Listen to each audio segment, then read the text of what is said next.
What's poppin'? It's Maxify back, joined again by my co-host Blake, and we are back today for Maxify Seminar. Yes, today we're going to be reviewing Free Guy.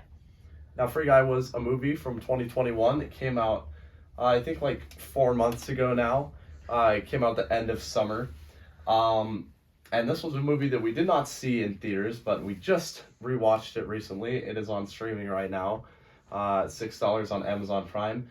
And this movie follows Ryan Reynolds' Guy, who is a NPC inside of this video game. And basically, he is learning how to be able to have self-control. And so all of this starts when Ryan Reynolds' character runs into this girl who is played by Jodie who is a real person in the movie, not an online character like Ryan Reynolds. And hijinks ensues as Ryan Reynolds tries to figure out how to kind of be a real person. Yeah. He's also faced with the challenges of noticing now that he knows he's just this character that's not real. What's he gonna do now? And all at the same time, there is a real world drama happening on the outside of this game world that's going on with this massive corporation that is running the game. And so it's a very multi-leveled story. So, one of the actors in this movie, actually the head of the corporation running the game, is Taika Waititi. And go ahead. Yes, Taika Waititi is great in this movie. He's a highlight for sure. He's even funnier than Ryan Reynolds. And Ryan Reynolds is a hilarious actor, but when he's always in the lead role, of course. And so he's meant to be like the every guy relate to guy. But Taika in this movie plays this absolute just like bizarrety of a person, and again he continues to play these parts, but it's often in movies that he directs where he is an actor, and recently we've seen him breaking out into other movies, like for example The Suicide Squad. He did not direct, but he was in, and I think he's actually a pretty great actor, that he knows, like having directed movies, I'm sure he knows how it works, and he's just funny. I think so. And I think after watching this movie, in both of our notes, I think he was probably one of the biggest points. He's definitely highly quotable in this movie. The original? Why would I do that when I can make a sequel? Okay, so it has been said that this movie borrows from other movies, and that is completely true. There's aspects of the Lego Movie, there's aspects of Ready Player One, and it's not necessarily bad, but it's, I don't know. A lot of critics are positing this as bad, as they're saying, this is just like a live action version of the Lego Movie, or this is the Lego Movie with hints of Truman Show, or this is like The Matrix meets GTA 5. And they all position this in a very negative light, and I don't think that's the way you should look at this movie.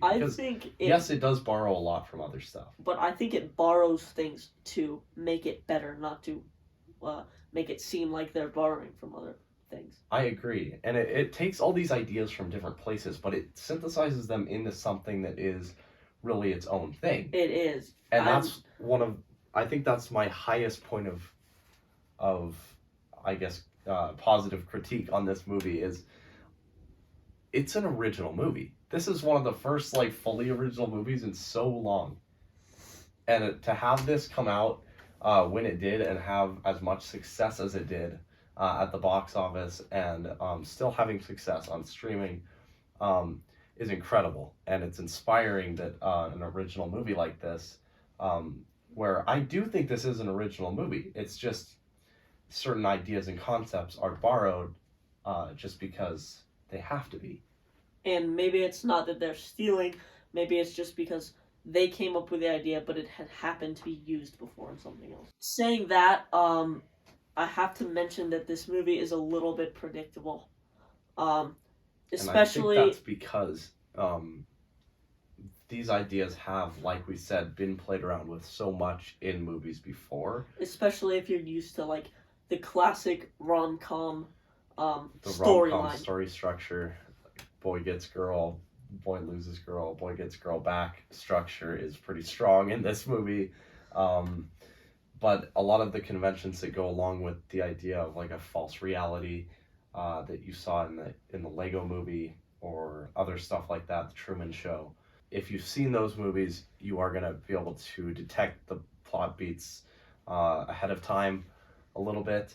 But I mean, it's your PG-13 blockbuster movie. It's going to be predictable at this point. The fact that it's as original as it is, I think, is still absolutely One commendable. thing I should mention about the predictable ending is, like, we have had this conversation that it's a little bit too happy of an ending. Like, or it seems like it. It's I agree.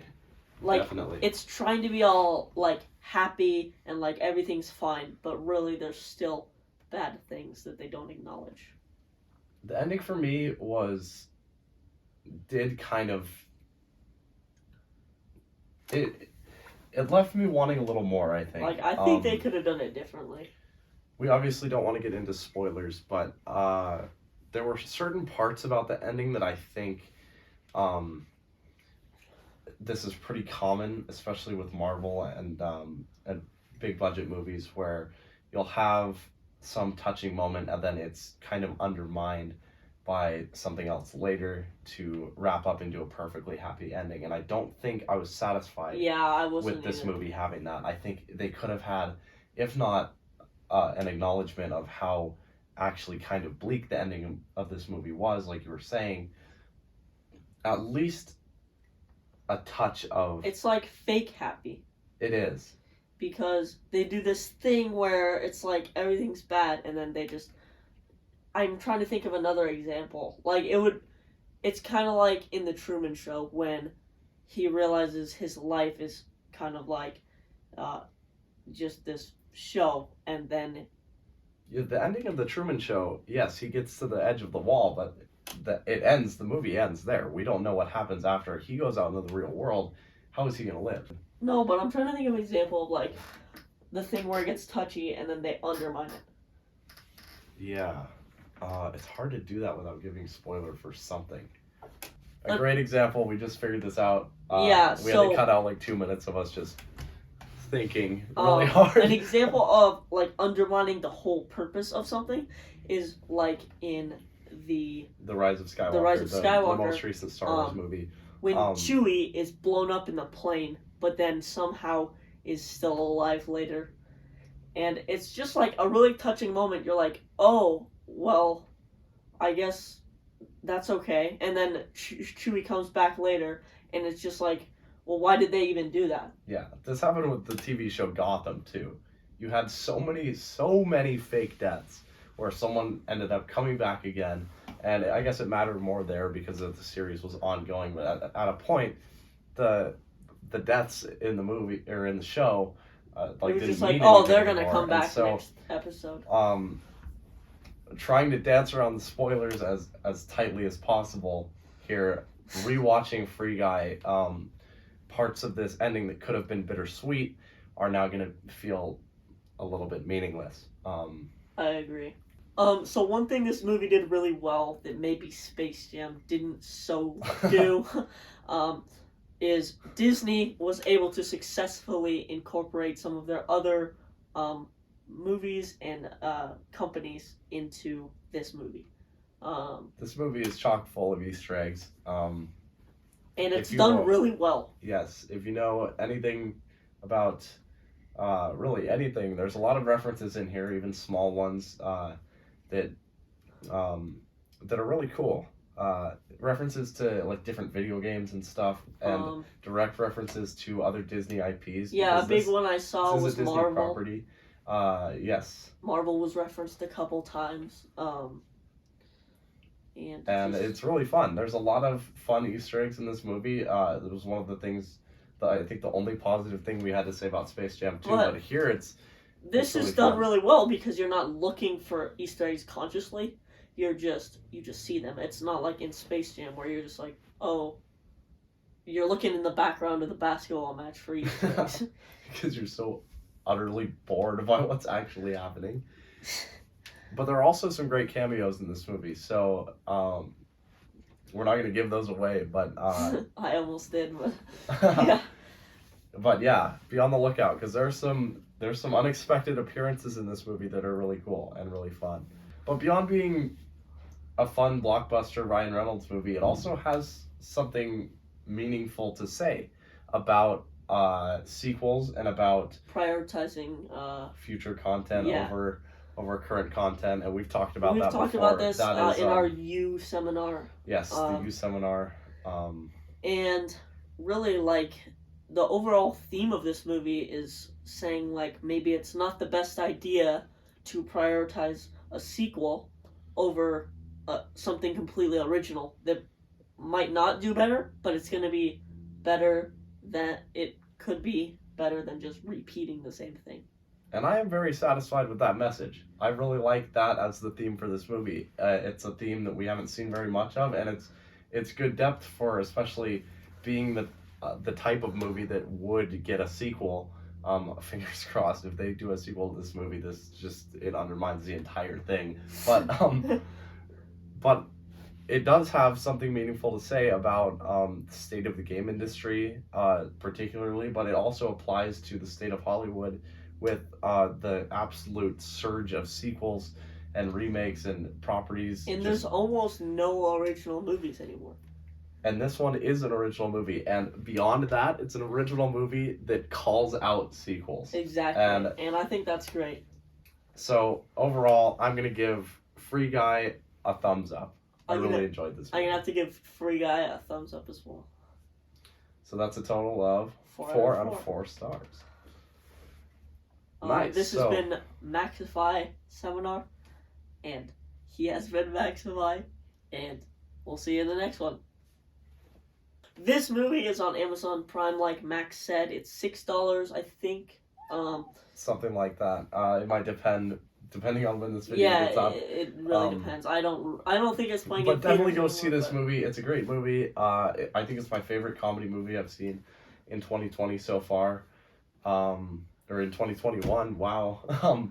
But who knows, because there's still a lot of comedies we've yet to watch. Yes, we've got a lot coming up in December. Yes, like, for example, Red Notice, Red Notice we still haven't watched. It's out right now. We gotta watch this tonight or something. And then in December we've got Don't Look Up with Leonardo DiCaprio coming out. Yeah, there's a lot. There's so much happening right now in the movie world, and it's very exciting. But anyways, when that stuff comes out, we'll be back. Yes, in Christmas time. Yes. Anyways, I've been Max. I've been Blake. This has been Maxify Seminar. And we'll see you in the next one.